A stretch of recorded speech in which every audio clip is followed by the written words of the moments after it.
Ang ganda nga naman ng mga tips natin kanina, pero heto naman, isang simple pero nakakagulantang na napakataas. Oo.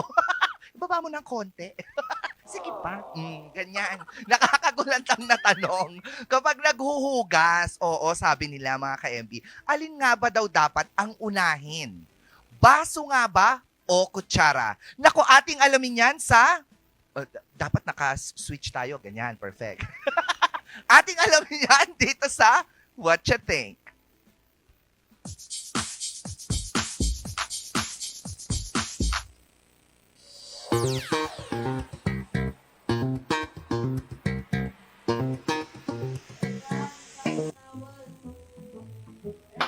Ano ba yan? Maghugas na naman ng pinggan.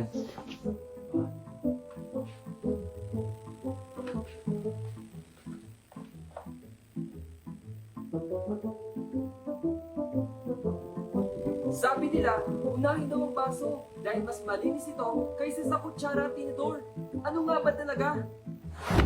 Good morning mga ka-MB! Ngayon nandito tayo sa Burnham Park para alamin kung ano nga ba ang dapat unahin sa paghuhugas ng pinagkainan. Baso ba o kutsara? Ayan, good morning mga ka-MB! Ngayon naman tatanungin natin si Kuya Ralph at si Kuya Joseph kung ano nga ba ang dapat unahin pag naghuhugas ng pinagkainan. Kutsara nga ba o baso? Para sa inyo, sir, ano po yung dapat unahin? Baso. Ayan, bakit po baso? Kasi pag yung kutsara inuna, may mantika yun. Magta-transfer sa Transfer! baso. Ayan, magta-transfer sa baso. At si Kuya naman, ano po ang Baso. dapat? Ayan, bakit po baso? Kasi dyan dumadaan yung iniinom natin Ayan, sa baso. ayan, so para sa ating Kuya, kailangan daw baso ang unahin. Hi mga ka-MB, kasama naman natin ngayon si... Catherine Gale. Ayan, si Ate Catherine Gale. Ngayon nga, ano ang tanong po ng madla, ano nga po ba ang dapat unahin sa paghugas ng pinagkainan? Kutsara po ba or baso? Baso. Bakit po baso, miss? Dahil yun yung mas madalas nagagamit. Ang kutsara tinidor kasi madalas 3 times a day lang, di ba? Breakfast, lunch, and dinner. Yung baso, pwede mo siyang ulit-ulitin na gamitin. So, para sa akin, mas frequent na nahuhugasan, dapat nauuna yung baso. Ayan, para kay ate, dapat baso ang unahin. Ay, mga ka-MB, ngayon naman kasama natin si... Si Ma'am Rose. Ano nga ba ang dapat unahin? Baso nga ba o kutsara? Siyempre baso. Ayan, bakit po baso? Eh siyempre yun yung mga maliliit na na items na talagang huhugasan mo. Yun ang talaga importante sa lahat. Ayan, para kay Ate Rose, baso ang dapat unahin. At yan mga ka-MB, nalaman na natin kung ano nga ba ang dapat unahan. Hoy! At yan mga ka-MB, alam na natin kung ano nga ba ang dapat nating unahin sa paghugas ng pinagkainan. Hoy, tara na! Baka hinanap na ako ni Mama. Tara na!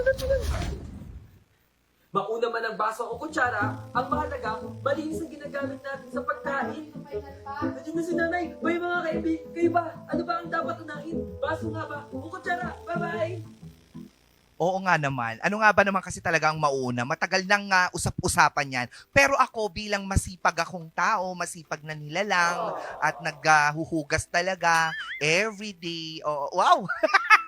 Syempre ako uunahin ko dyan ang baso. Bakit? Kasi nga, kapag inuna mo yung kutsara, wala kang paglalagyan, paglalapagan. Mas magandang unahin mo yung baso para pag nahugasan mo na yung kutsara, meron siyang paglalapagan. O di hindi madudumihan yung bagong hugas mong kutsara, tinidor o mga kubyertos mo. Pero tanungin nga natin itong the most ever early bird, si Miss Angelica.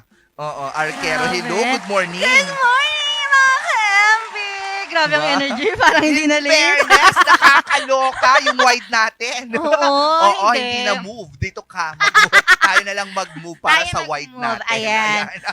Sa akin uunahin kong pumasok ng maaga.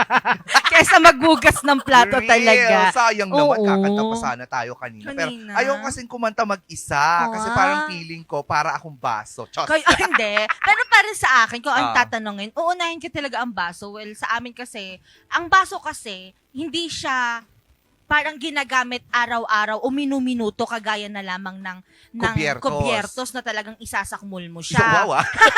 Oo, totoo. Pero di ba kasi pag baso lang, Oo. less lang yung ma-adapt niyang dumi kasi lips lang Lips naman ang lang. dumidikit. Tapos nandun lang siya sa may bunganga Oo. ng baso. Oo, yun Ganon. sa akin. Oo. Real. Sa bagay, totoo din. Kasi yun naman yung sinasabi nila eh. Mm. Dapat mas maunang mahugasan yung hindi masyadong madumi. Tapos pinakahuli yung pinakamadumi. Pinakamadumi. Eh, ang dumi ng bibig ng tao. Diyos.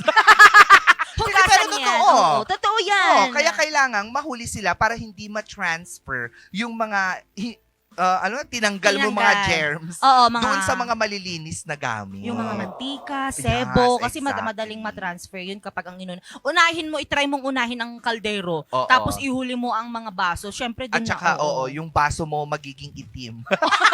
Yun lang, Oo, oo. mag-itsura siya nga kulay ng puwet ng kaldero. Unless ang baso mo talaga itim din. Hindi din. Hindi makikita, magka-camouflage Gusto, lang. ikaw ba, madalas ka ding naguhugas?